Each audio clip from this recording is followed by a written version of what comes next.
In regards to the Marcia Clark part, you know, I read that you wanted to wear the perfume she wore. That you I didn't wanted want to. I did. You did. Yeah. That you walked with. I mean, a I wanted to, turnout and I did. Yeah, I did walk with a funny walk. because she was a She'd dancer. been a dancer, yeah. And obviously, those are things No one's going to notice. the audience can't smell their No. television. And, No.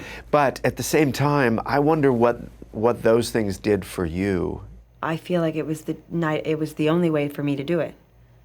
The only way for me to do it. Why would I not try to walk like her if it's evident to me that she's walking in a particular way in everything I'm watching?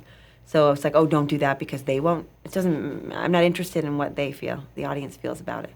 I'm interested in telling the truth for the character.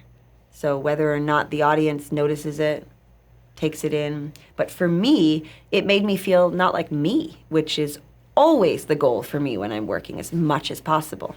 The more I can look in a mirror, particularly physically, and not see myself, the better I think I'm capable of being.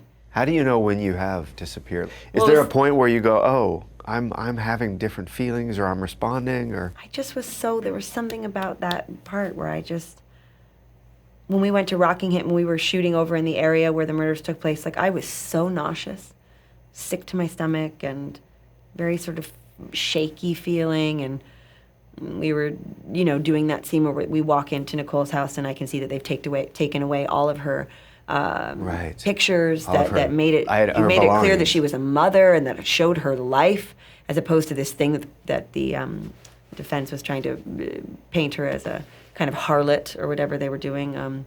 And I was just so disturbed by the whole thing, and I just knew my reaction was Marcia's reaction.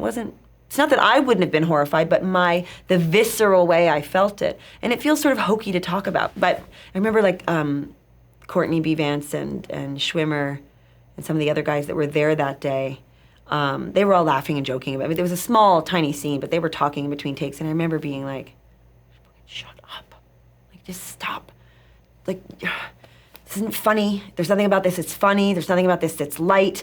Like, and those are like some of my really good friends, and with the camaraderie I can't even describe to you the alchemy that we had as performers. So it's not an actual way I feel about them at all, and I'm the biggest cut up usually on a set all the time, and I'm the first person to break and start laughing always, no matter what I'm doing. So it wasn't like a Sarah having some personal affront to the way I work. It was having like a Marcia reaction and feeling very like, don't be rude. Be respectful of this house that we're in. This was a set. It wasn't even the real house. So it's like, I was like in a cuckoo, like having a thing that was not on planet Earth, okay?